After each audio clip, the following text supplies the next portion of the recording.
Thanks very much, Eleanor. It's a pleasure to be here. I'm going to share some thoughts with you about the Defect, which is my new book on systemic risk. You might need a drink to this, because what it's about is the unintended consequences of many wonderful things. The world is the best place it could possibly be at this time, in that we all have a better chance of living long, healthy lives than any of our preceding generations. Over 2 billion people have escaped poverty over the last 25 years. And on virtually any measure that you look at of well-being, people are better off now than they were 25 years ago. And the single most important reason for this is that the walls have come down, that societies have become more open, integrated, and with this integration, ideas have traveled. Simple ideas, like washing your hands prevents diseases. Complicated ideas, like new complicated vaccines. Ideas that will transform our lives and continue, I believe, to lead to more rapid progress than the world has ever known. The pace of innovation is accelerating. There's 150 million more people with tertiary education and connecting in ways that allow 24-hour cycles of innovation. So it's a wonderful time to be alive. But unfortunately, the unintended consequences of openness and integration are complexity and cascading risk, a new form of risk, a form of risk which has not been known before in the way that it's manifesting now and is likely to do so in greater, I believe, ways in the future. Systemic risk is not new. A rat coming off a ship into Liverpool Harbour might have led to a plague that killed half the British population a few hundred years ago. So the idea that globalization and openness can lead to cascading shocks is not new. What's new is the pace and the scale of the change, the way that this will shape our lives. And so the great challenge of our time is, how do we harvest the upside of connectiveness and openness without being overwhelmed by the risks that are the other side of the same process? These cannot be done away with. They are endogenous to the system. They are part of it. You cannot be more connected without also being more vulnerable. You cannot have more and more actors without more complexity. You cannot have a globally hyper-connected system without increasingly not knowing about attribution, cause and effect. You cannot be more and more open as a society without your politicians feeling less and less in control. And so what I believe we're seeing in the politics of today, in UKIP, the Independence Party getting 28%, the largest share of the vote in the recent elections, with parties like it across Europe, the US, and elsewhere, having a resurgence, is this paradox that the more connected and open we are, the more our societies want to turn their backs on it. The more our politicians want to bring things back home, the more we want to be local. And so what we're seeing is a yawning and widening gap between the needs, which are for greater coordination, and the politics, which is to pull back from this. And so what I talk about in the Butterfly Defect is the different manifestations of this, the political manifestation, but in many other areas. Now, what's remarkable about the financial crisis is that the real tragedy of the 100 million people that have been made unemployed through it is that we've failed to learn the lesson, because this is the first of the great systemic shocks of the 21st century. It will not be the last. It's the shock which showed the failures, and that's why I believe it's so urgently one that we need to learn from. Finance, and it's the world I come from, is the best governed of the global systems. It's a global elite. 1,000 good PhDs apply for every job offered at the IMF, the global institution, whose sole mandate is global financial stability.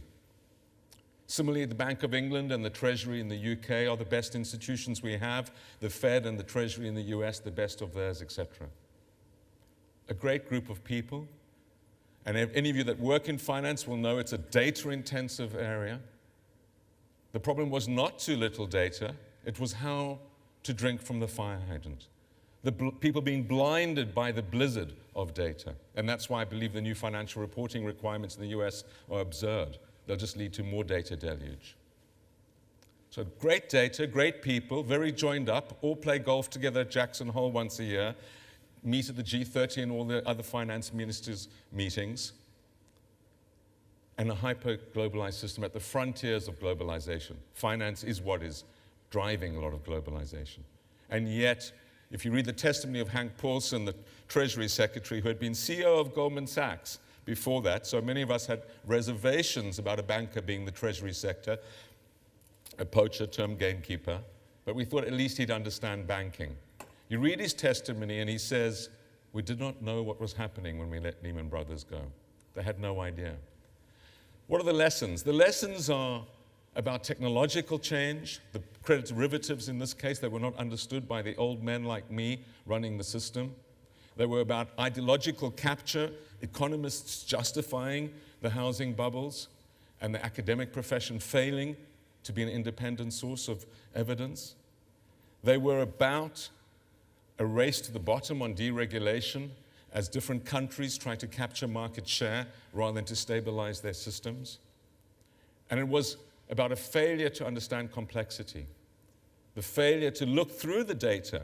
So when we've used and analyzed this data retrospectively and tried to say, could we have, with different insights, have stopped the financial crisis, the obvious answer is yes. Now, part of the development and the new change is about geography. And that's why this discussion about too big to fail in systemic risk, I believe, is also much too narrow. If you ask yourself the question, where will the next financial crisis come from, and will the new regulations like Basel III, Solvency II, and all of them, the different things happening, the attack on bank bonuses, will this stop the next financial crisis? And the firm answer I would give is no, it won't. Because the next financial crisis could come from something completely different. Hurricane Sandy being a little bit bigger, a pandemic here in Canary Wharf or Wall Street, or any other of a whole series of different events that could lead to cascading shocks. And are we prepared for those? And the answer is no. Geography is important. Competition policy, planning policy are important in this regard. But so too is understanding the dimensions from the financial crisis that will apply in many other worlds. Many of the systems that become the nervous systems of 21st century life, like cyber, are totally ungoverned. It's an anarchic system. It's a system where there is no one responsible. It's a classic example of a commons failure, where everyone has an interest in riding the system. No one collectively is prepared to pay for the management of the system as a whole. And we see that in multiple other areas. We obviously see it in climate change and many others too. So individual rational choice to climb up the energy curve, to climb up the food curve, to take antibiotics, these are all reasonable things, and 3.5 billion people around the world will embrace them happily. And that's the picture of me as the alpha male in the Times magazine, portraying probably your idea of what brain surgery is like. But the reality is actually rather different. There are other branches of surgery which are actually much more exquisite. Ophthalmic surgery, which I've had myself for retinal attachments. The instruments used are much finer, much more exquisite than what we use in brain surgery. And the reason for this is as follows, that the brain is, as they say, it's the most complicated object in the known universe. 100 billion nerve cells, and each of these will be connected to each other by up to 10 to 60,000 connections, by axons, wires, which are less than a micron wide. And this is a picture of my smallest, on the left, my smallest neurosurgical sucker, which I use of an operating microscope, which has an internal diameter of 2 millimeters. This picture shows a bulldozer knocking down part of my lovely old hospital Atkinson Morley's in Wimbledon, which was in far too nice a place to be for a mere hospital. So it's now being knocked down and replaced with very expensive housing, and we've been moved to an inner city site. And that shows a pinhead in front of the bulldozer, and the ratio between that pinhead, which you can just see, and the bulldozer scoop is roughly the same as the ratio between my smallest neurosurgical sucker and a nerve axon. So the point about brain surgery is it's very dangerous. It's not technically that difficult if you know what you're doing, but it is very, very dangerous because the brain is so sensitive. Now, that means it's all about risk-taking. And so patients have to take risks when they decide to have an operation or not, and surgeons like myself have to decide what risks to take. Now, if you look at that, I did PP, politics, philosophy, and economics originally at Oxford, and straight into brain surgery in the way one does. And if you look at the health economic textbooks, they'll go through rational choice theory, consumer preferences, in Pareto's indifference curves and all that stuff. They will then usually admit this is somewhat unrealistic compared to the medical situation. A characteristic of healthcare markets is uncertainty. Much of this is one-sided. The consumer lacks the medical training and knowledge to make informed choices. So I specialize in brain tumor surgery. So I shall give you a few examples of what I have to deal with. Now that's it's very hard to see, but that's a man, he's an Englishman, who was on holiday in America, which is partly a dig at the American healthcare system, which I know very well. I've spent the last 2 weeks lecturing in mistakes to various colleagues. You may not, if you look very closely, you'll see there's a little blob there compared to that side. That's in the left internal auditory. He went suddenly deaf when he was in America. This was 7 years ago. And he was advised he had to undergo immediate surgery for this very small benign tumor, but he decided he'd rather not. And he came back to England, and I said, oh, you don't need an operation, let's just wait and see. And I put the slide up because he had a repeat brain scan last week, 7 years later. The tumor hasn't grown at all. And he's written me a very nice letter saying how jolly good advice, and he's retired and travelled around the world, and jolly glad he avoided surgery. So some tumours do not need treating, and that's an obvious case. And here's another case. That's a highly malignant cancer in the front of the brain. We know without a doubt that patient's going to be dead within a matter of months. It's the commonest brain tumour in clinical practice. It's this horrible, destructive sort of mess at the front, and the black is all edema, inflammation in the brain. And although you might find a few enthusiastic surgeons that operate, most wouldn't, because whatever we did, that patient will die within a matter of months, nor will they recover neurologically. So that's another obvious case where you don't need to operate. The risk isn't worth taking. And then that's another case. He's actually a fellow banker who was waking at night with terrible headaches. This was a few years ago, and he assumed it's because he was having to sack so many people in the wake of the crash at RBS. But in fact, he had a brain tumor. And there's that great big white lump there, which was causing obstructive hydrocephalus. Without treatment, he'd be dead within a matter of weeks. And the decision there to operate is very obvious. Whatever the risks of surgery, which are not insignificant, so I'm happy to say he did very well, he clearly needs to undergo surgery. But the fact of the matter is the great majority of cases do not fit into those extremes. So this is in fact a patient I saw recently who's reasonably well, getting headaches, gone a bit deaf in the one ear, and he's got that great big white lump there. Now that is called a petroclival meningioma. It's a benign tumour. He's quite well at the moment, working independent, but he's probably going to die slowly over 10 or 20 years. One doesn't know exactly. He's already in his late 40s. He's well, he's independent. It's a long-term death sentence, so one can't be quite certain about that, how long it would take. Now, surgery has enormous risks. All the nerves for the face and head are draped over the tumour, and surgery has a high risk of causing paralysis at one side of the face, complete deafness in one ear, numbness of the face, and there's also a risk of death and a major stroke. So it's not a minor operation. So the answer is, what would you do? You go to see your doctor, you have a brain scan. If that was you, these are rare tumours, fortunately, most brain tumours are rare, well, you'd say, well, I'd go and find the best surgeon to do the operation. So how do you find the best surgeon? Well, in this country, if you have a GP, you hope your GP knows whom to send you to. If you're in America, you'll go on the internet and sort of look up all the glossy websites and things like that. Now, here's another case, a case of my colleagues recently, a man who was losing the use of his legs. He could still walk. It's not entirely obvious what's going on, but actually here, the spinal cord is compressed by a slip disc. Now, slip discs in the thoracic spine are very dangerous operations. It needs to be done. Without surgery, he'll become paralyzed. He saw one of my colleagues who said, well, you need surgery, but there is a significant risk you'll be left paralyzed. But if you don't have the op, you'll certainly be left paralyzed. So he then got on the internet and he came across a German doctor who said he'd done 150, big glossy website for a big German clinic, The German healthcare system has quite a strong commercial element to it, as you probably know.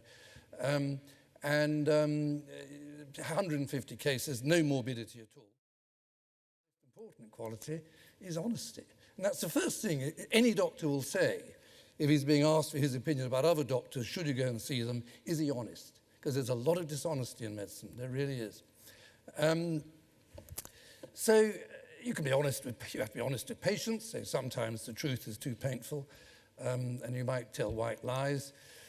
You should on the whole be honest with colleagues, but we're only human, we often boast and lie and deceive them. But you must always be honest with yourself. And I certainly think honesty is by far and away the most important surgical virtue, way above being terribly clever with your hands. Another way of looking at it is you've got great names in surgery, and brain surgery is very dangerous. Some of the great names are very good, but firstly, they will have become very good by causing lots of wreckage in the process. And the business about honesty is, if you accept that surgery is intrinsically dangerous, we all will have good results and bad results. Now, if we're dishonest or insensitive, we'll forget the bad results, and we'll not be influenced by the bad results in deciding whether to undergo treatment or not. And coming back to that earlier case of the Petra Klivel meningioma, who's actually a fellow doctor, he would know, and I operated and caused all the risks we knew might happen, so it was very depressing. But at least he knows, I discussed it with him, and he knows I'm not happy about that. I have some idea of the balance of risk and benefit between good results and bad results. And there's some surgeons who don't have that, hence that's why honesty is so important. So the French surgeon Le Riche has this wonderful quotation in his book he wrote in the 1950s. Every surgeon carries within himself a small cemetery to which he must go from time to time to contemplate. It is a place full of bitterness and regret, a place where he must look for an explanation for his failures. And it's become rather a cliche nowadays that you start your surgical lecture with a talk of your big, glossy, shining, expensive hospital. So being me, I like showing this picture of my hospital taken from a local cemetery. And you can see that that's where I work, the Atkinson, more living at St. George's in South London, in the distance with tombstones.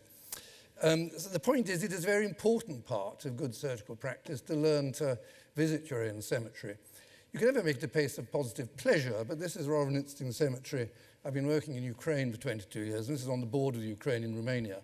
It's called the Merry Cemetery, and the local gravestone maker in the 1930s started making these sort of jokey gravestones with bright colours, and it tells little stories about the deceased. And you go into the cemetery, and rather than filling you with doom and gloom, you actually smile and you start reading the stories, even though they're very sad. And my Romanian colleague translated that one. It's about a girl who was killed by a taxi driver from the town of Sibiu. And you see there the little girl is about to be run over by the taxi driver from Sibiu. So it's a sad story, but still. But there's some other ones which they didn't translate for me, including that one. I don't know what that's about. But one must learn, as a surgeon, one must learn to almost enjoy living within one's personal cemetery some of the time. Thank you very much.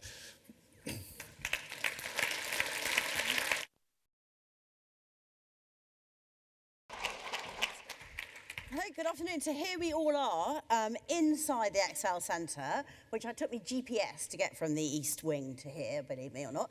And I have to say, it's a great fun afternoon. I'll hope to make this, the next 15 minutes, slightly buzzy and things, and I hope to challenge you in that time. I'll start by challenging the lovely lady who introduced me. I've written about 7 books. But, hey, book writing is not what it was. When my best-selling book is called Careers Advice for Ambitious Women. So clearly that rules out about 2/3 of you straight away. But when it came out, it was sold on Amazon, as all these books are. And of course, when your book goes on sale on Amazon, as all of your speakers will know, they put on another book with it. And they say, if you like this book, you'll also like this book. Now, I know it's not personal. I know there's not somebody at Amazon suggesting books. I know it's an algorithm. But even so, I was really quite upset when for the first 12 weeks that Careers Advice was on sale, it was on sale with a book called Run, Fat Bitch, Run. Now, let's move along swiftly. So I'm in the risk business, okay? I'm in the risk business. You're in the risk business. I'm in the risk business. My job, I run a search firm. It's a search firm that operates all over the world. We exclusively focus on one particular capability, which is in communications, investor relations, employee communications, media relations, corporate social responsibility, all of that kind of thing. And we work for the biggest organisations and some of the most visible organisations in the world, everything from the Bill and Melinda Gates Foundation to Vodafone. And what we are trying to do is to mitigate the risk of making a bad hire. And I just want to give you a snapshot of my London office, which is where I've just come from just now. So in a year, we would review 3,000 CVs. We would conduct 1,000 face-to-face interviews. We'd be filling about 52 jobs. That's roughly what the amount of work you do to fill 52 jobs. I've got 20 people doing that. So, you know, when McKinsey see that kind of work, they're like, my God, that's not very productive. But, you know, these are massive jobs that we fill. They take a long time. And there's one firm that are doing it. And the only reason we put this much elbow grease into is to reduce risk. Employers don't like risk.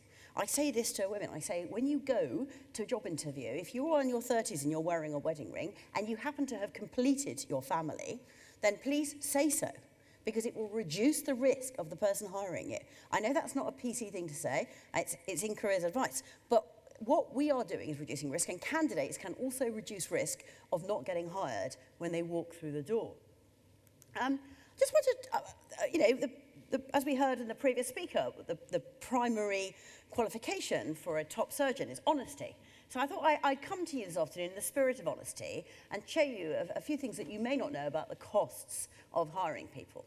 The cost of hiring a search firm, our minimum fee actually is about, that's meant to be £50,000 to £150,000, but you know, you can, our minimum fee is about £35,000, and I think our average fee is something like £70,000. If we were Spencer Stewart, all of that would move to £100,000 plus.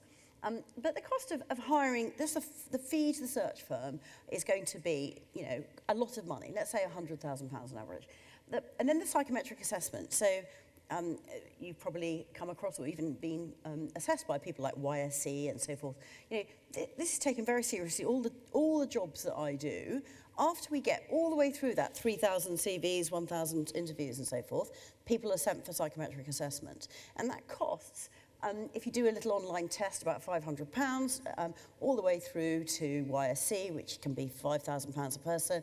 When we work for the government assign a dedicated psychometric assessor for senior positions. So it's a lot of money. You know, the cost of, and then there's screening. Now, I started putting a long list of screening up here until I realised that word would cover everything. But the cost of screening is everything from £300 to check that person really did go to Newcastle University, all the way through to medical screening, to you've got to do two things. One of them is to continue to build your human capital. Your human capital is what you come to a job with when you walk through the door and you don't have access to the internet or to the telephone. And it's your skills. It's your skill in being able to write a risk assessment, assess a risk assessment, to develop you know, expertise for your employer, to look at things and know how to advise. It's where you've worked. It's every single degree and qualification you've got. All of that is your human capital. And you can think of it as what's on your CV. I mean, we could spend a whole 15 minutes just talking about your CV. I hate, for instance, single present participles, like football. I mean, what does football mean? You know, it either means I like watching it, you know, I'm particularly keen on Holland, or it means, you know, I go and do five-a-side football on a Tuesday night every week. That shows me that you've got commitment, that you've got an out-of-company commitment, and you've got, you know, going to join in with people. It's a team event, you know, or you used to captain Celtic youth team, as Benny Higgins, who's the CEO of Tesco Bank, once did. So every single thing about you on your CV is your human capital, and I'm interested to know that as an employer. And are you neglecting your human capital? You should never, ever think you've stopped learning. Are you continuing to learn? If you don't continue to learn, then you will be eroding your stock of human capital, and you will be putting your career at risk. And the second part of this, which is equally important, is your social capital. Okay? So I do a lot of work around women on boards. I helped somebody called Helena Morrissey start something called the 30% Club back in 2010. And I'm very proud to say that last week, after 4 years of really hard work, we've reduced the number of female-free FTSE 100 boards in this country from 21 to 0. But we haven't stopped there. We've got to go and work on the FTSE 250, and we've got to go and work in other countries. We launched in America 2 weeks ago, and we are utterly relentlessly focused on getting more women and more representative boards.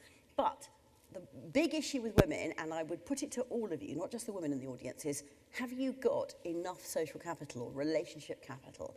This is the who you know as opposed to what you know. And you have lots of people will say, oh, that's terrible that this is important. It should all be about what you know. And of course it shouldn't. You know, you could be the most brilliant tax lawyer in the world, but if nobody knows it, nothing will happen to your career. You could equally be the worst tax lawyer in the world, and if everybody knows it, nothing much will happen to your career. So you have to both be able to do your job brilliantly and continue to learn and develop and demonstrate that that's what you're doing. And at the same time, you have to build relationships with the people that matter. It's really, really important. Because when it comes to it, when you are that woman, or that man for that matter, who gets down to the final 3 for a job, and I'm sitting with the nominations committee, or the nominations committee has taken my recommendation to the main board, and they say, well, here are our short list of 3, and who knows this first person, and the hands go up, who knows this second? And by phoning up switchboards and pretending to be somebody else, I will go round and I will find, I told you it's like private detective work, I will find who the chief risk officer is of every single financial services company in the world, and probably the number 2. And that's what's called mapping, and that's the private detective work. And then I will source, we will ring an awful lot of people and say, who do you think is good in this area? And that's where, you know, you've got, all of those things will you only get called if you've been investing in your own career, because you won't be on my database or the database of a relevant headhunter unless you stayed in touch with them. You will invest in your career, invest in your human capital, invest in your social capital. Make sure that what's written about you in the public domain is appropriate. Make sure that the right people know who you are. Because what you don't want to do is, you're very, very good, by the way, at assessing risk for your employers. How good are you at assessing the risk of your own career? Thank you.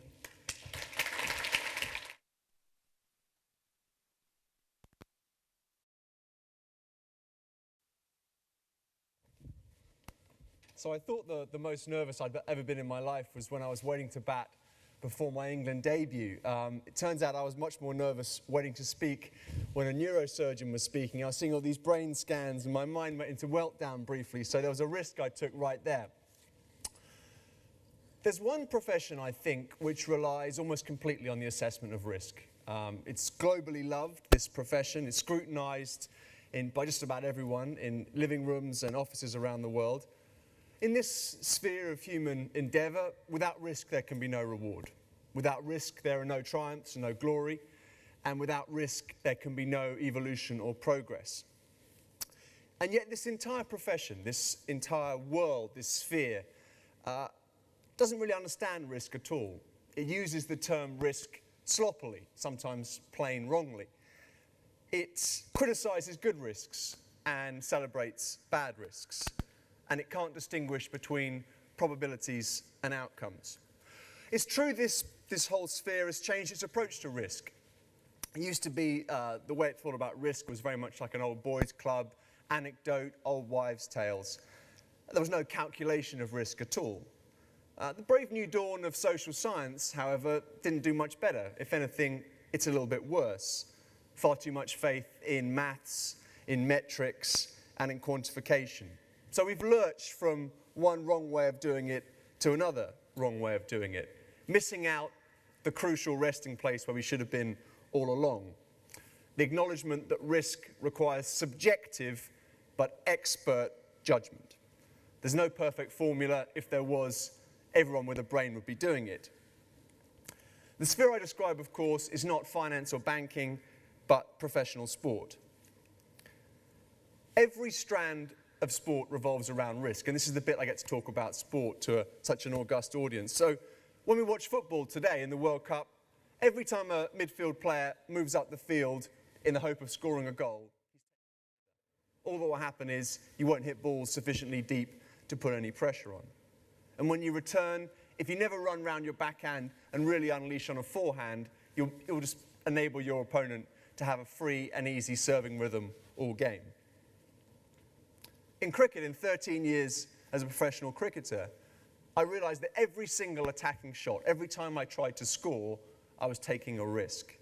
When I stopped trying to score runs, it was amazing how often my opponent seemed emboldened. You need to take risks in the short term to give yourself a chance in the long term. You need to dare to do really well. Wayne Gretzky, the greatest ever ice hockey player, said, "You miss 100% of the shots you never take." So sporting strategy, whether it's analytical and planned or intuitive and instinctive, always revolves around the assessment of risk. Taking risks is what we do in sport for a living. But the analysis of risk trails far behind the reality. We deal in cliches rather than truths, and we criticize good risks while praising bad ones. So let's dismantle the central cliches of my world one by one. First of all, it's a huge error to think that being right is the same thing as things turning out well. And just as big an error to believe that failure means you were wrong. You can be right and fail. You can be wrong and succeed. The way we talk about sport, though, rarely allows for this. We say that winning justified the decision, a classic failure to distinguish between ex-ante and ex-post thinking. Instead, the real question should be, would I do the same thing again if I had given the information I had at that time? So here's an example. In 2013, the rugby team, the British Lions, went on tour to Australia. The series is 1-1 between Britain and Australia, and the coach, Warren Gatland, drops his most famous player, Brian O'Driscoll. A legend, probably the greatest European player of the modern generation. He says, "You're not playing what was going to be his swan song." He drops him. Plays a younger, less heralded, but quicker and more versatile player. What happens? The press pours vitriol over Gatland, says he's an idiot, and says that this is the worst decision they can ever remember. It's a personal vitriolic attack on a decision and the person who made it. What happens? Well, Gatland's Lions win. They play brilliantly. They win the series 2-1.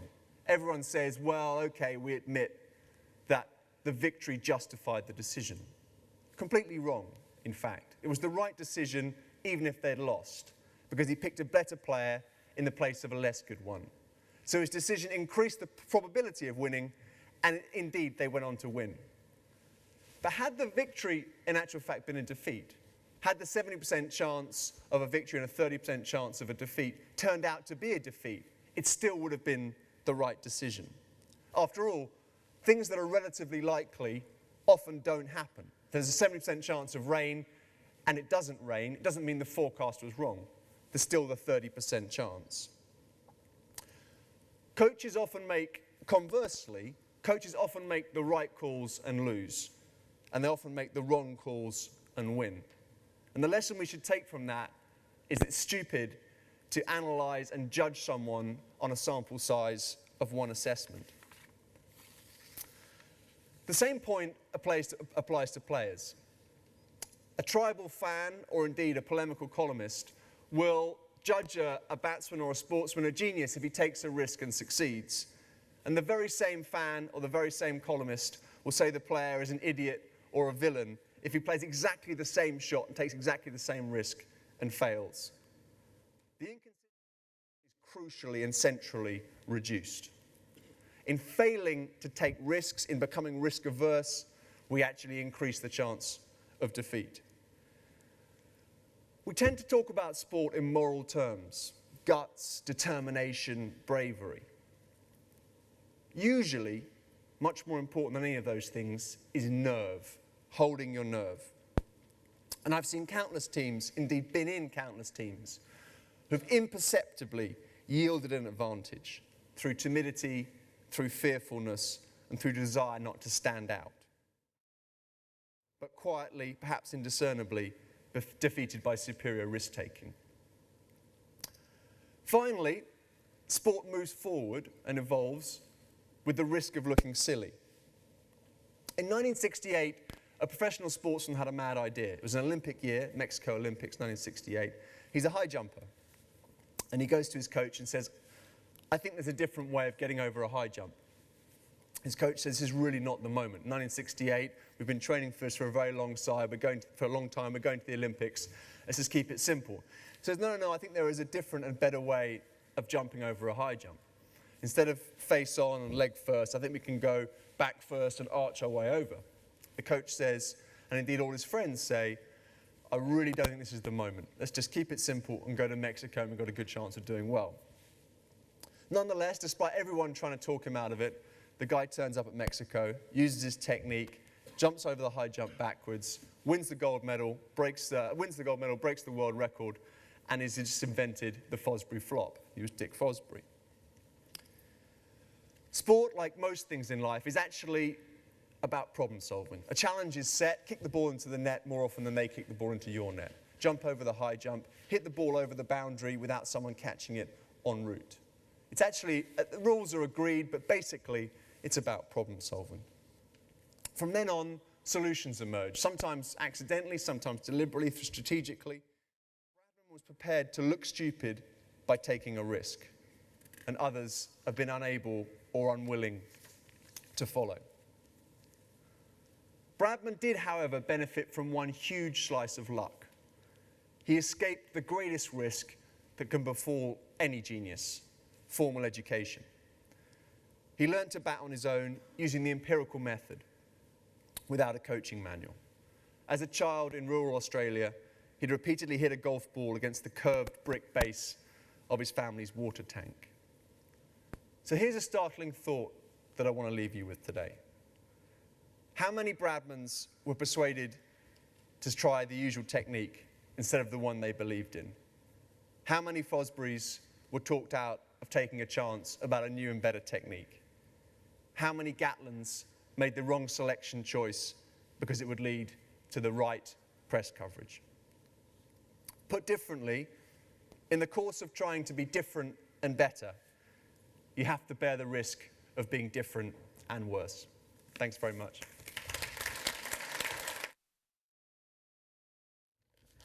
Hi everyone. Thought as I was last, everyone would be asleep by now, but you're all raring to go. Haven't slipped off to the bar, I'm impressed. Funny enough, just sitting and listening to Ed's story about Dick Fosbury, who invented the Fosbury flop. I used to be a relatively good athlete, and I did decathlon, and the one thing I couldn't do was the high jump. And I would be up there late at night when everyone else had gone home, trying to perfect the Fosbury flop, swearing, getting really annoyed, and I could never, ever deal with it. And weirdly, last week I actually met Dick, and I was introduced to him, and I just looked at him and I said, I've never cursed anyone more than I've cursed you. He looked very surprised. Obviously, the discussions going on here are about risk. I'm going to talk a little bit about personal risk, but also why we take risks. I work as a photographer working in conflict areas, something that people would see as an incredibly risky profession. And yet me, as a person, am completely risk adverse. I'm actually the most boring person you could meet. You won't get me on a roller coaster, I don't get the point. You won't get me doing anything that vaguely raises my heartbeat. I like to sit at home and read Agatha Christie novels.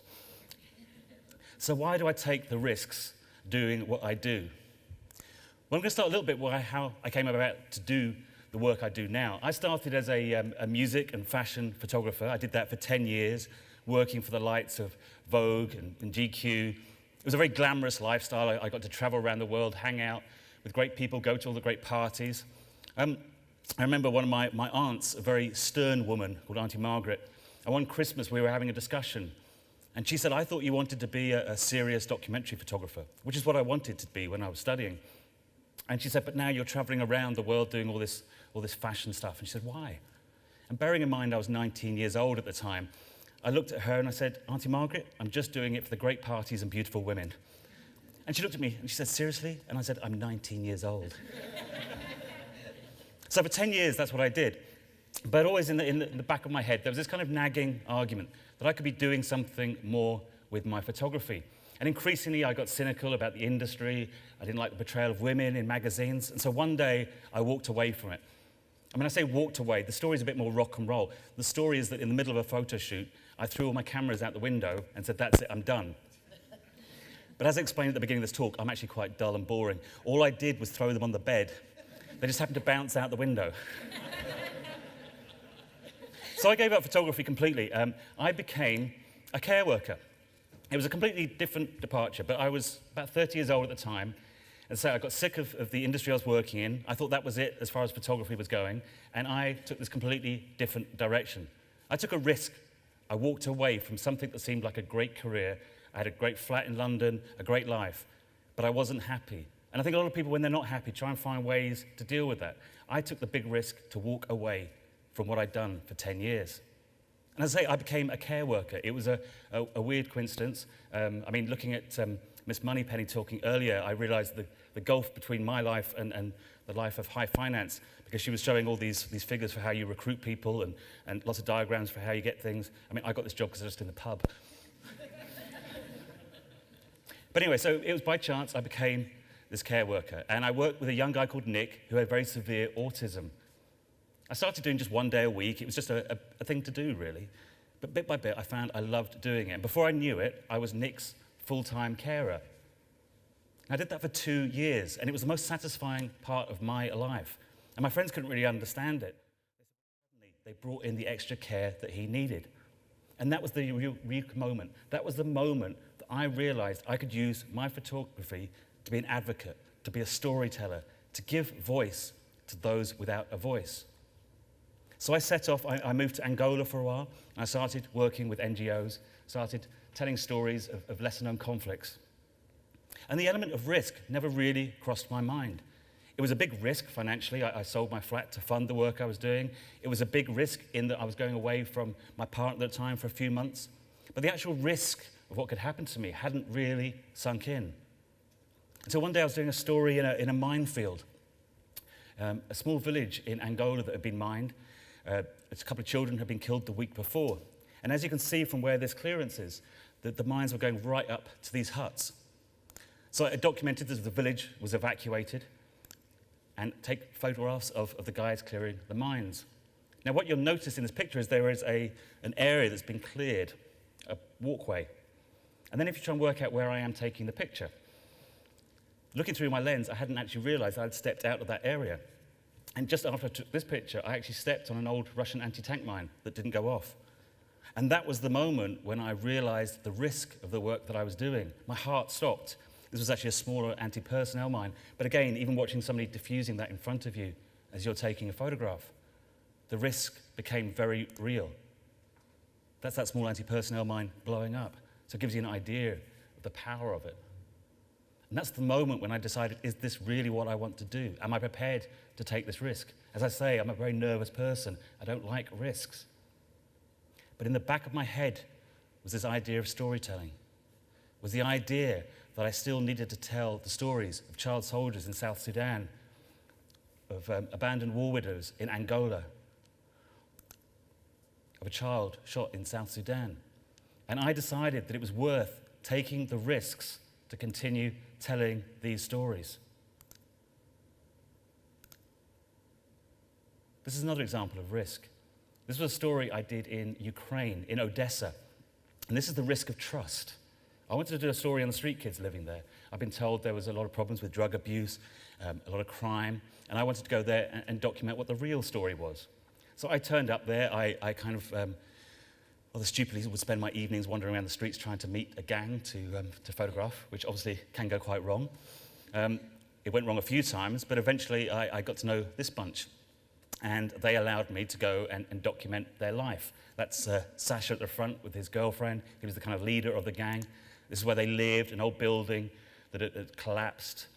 Really, they had nothing. They'd all come to Odessa hoping to find money. They hadn't found it, so now they were living on the street, living there. And it was a dysfunctional family. There was a lot of violence in the house. A lot of them had come from violent backgrounds. But there was also a lot of tenderness. This is when one of the girls had cut herself, and they were all tending to her wounds and cleaning it. Now, when I talk about the risk was me trusting them. I used to spend my nights there, and I'd leave my cameras around. I'd do all these things. I knew they could do something pretty bad to me. Sasha only got out of prison recently for stabbing somebody. But by trusting them, they trusted me. People often say to me, what's the most upsetting photograph you've ever taken? And there's a lot of images I could show you, but weirdly, this is one that often unsettles me. And people don't really understand because it's quite a banal image. But the reason it upsets me is because those kids I've been told were worthless. I've been told these kids were useless. I've been told these kids wanted to be living on the streets and involved in crime. And yet every morning in this squat with the roof falling in, I would see them sweeping up and trying to make the beds and trying to make a normal life. And all I could see was young kids desperate to have a normality. On the last day, they took me down to the Black Sea to have a kind of farewell celebration, drinking a bit of vodka and pickled goods, which is pretty much what they did every day, to be honest. And Sasha, the leader of the gang, comes up, puts his arm around my neck, and he goes, "You, me, swimming." And I looked at him, I said, "I don't think that's a good idea." I'm like, really? And when I go traveling, you know, you always check out sort of Lonely Planet Guide, go on Google. 3 things that really stood out was avoid the street kids, watch out for crime, and don't go swimming in the Black Sea. So I'm there kind of weighing that up in my head, and of course I end up in the Black Sea taking that risk. And it was a risk, because actually in the background you can see some of the kids, and they've got my cameras, they've got my passport, my wallet.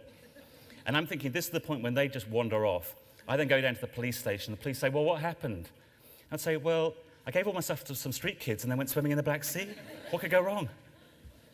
But of course they didn't, and the risk was worth it, because the risk increased the trust between us. And in fact, in the background, there was one kid called Lilik, and what he was doing was using my camera, and he was going around and he was stamping on the ground, and then seagulls were taking off, and he was taking a photograph. And I thought that's really amazing, because he's not just taking a photograph, he's thinking of an image in his head, and then he's making it happen. And so afterwards I said, "Lilik, I'm going to get you a camera, and I'm going to send it over, and you can start taking pictures and start telling your own story." And this was the picture I took him that evening before I headed back to the hostel where I was staying. And that's Lilik with his girlfriend, Rusella. And I said, "I'll pop back in the morning and say my farewells." And when I got back in the morning, he was dead. That night, Lilik had taken probably too many pills that he used to nick from the pharmacy, maybe too much vodka, maybe too much cold, but things caught up with him. And that's why I take the risks. The risks is to tell stories of people like Lilik's, people who I'm told are worthless, people whose lives apparently mean nothing. And yet his life means as much to me as anybody in this room, as my own friends, as my family. And their stories have to be told. But as well, during this work, I was in Afghanistan, and the risks, the dangers that I faced finally caught up with me. This is me moments after stepping on an IED. I lost both my legs immediately and my arm. I was actually lying there at that moment. I could see bits of my boxer shorts in the tree, and I was thinking, that's not a good sign. I should have died. Luckily, I didn't. I spent 46 days in intensive care after I was picked up by the medevac crew. I spent nearly another year in hospital, 37 operations. I was told I'd never walk again, never live independently, and certainly never be able to return to work. But from day one, I was determined that I would somehow return to being a photographer, a storyteller, because that's who I am. So I went through intensive rehabilitation. I learned how to hold a camera again, which is quite difficult because you use 3 things for balance. You use your feet for proprioception, you use your inner ear, and you use your eyes. Well, obviously, my feet aren't much use anymore. My inner ear got blown away, so I can only use my eyesight. So when I shut one eye to take a picture, I tend to keel over. In fact, my friends still think it's funny to put a towel over my head because I just go like that. But eventually, I learned how to take pictures. I learned to be back doing what I did. And 18 months after I was injured, I was back in Afghanistan doing the work that I love and am proud to do. And really, that does come back to risks. Because people would say, why would you go back? Why would you risk it all again? But for me, it was important, and more important than ever. These are stories of kids injured in the conflict. This is on the Syrian border, work I'm still doing. Every day, I'm out there taking photographs and taking the risks. And as I say, people say, well, why would you take that risk? After what happened to you, you know what can happen. Well, for a start, I would say I had a vague idea that this thing could happen before. But if there's one reason why I take the risks that I do, I would use this set of pictures. This is Atola.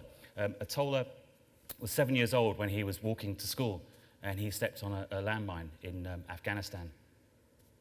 He never lost his consciousness, but he lost an arm and a leg.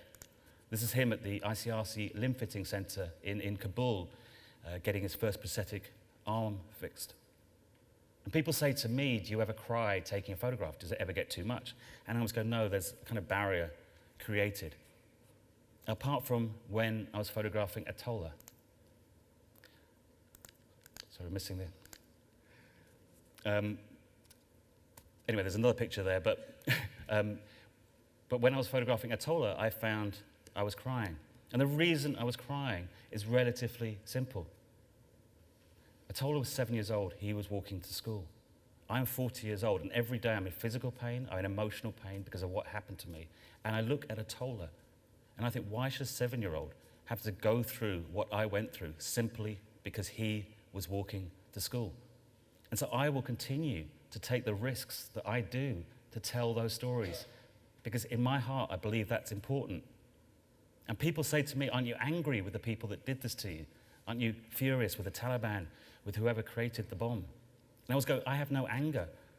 I don't blame the Taliban. I don't even see that I was injured by a landmine. I was injured by hatred and by ignorance. And the only way I know how to fight those things are with my camera and with my words. And the great irony of what happened to me is I was not silenced by that bomb. In fact, my voice became that much louder. Thank you for listening.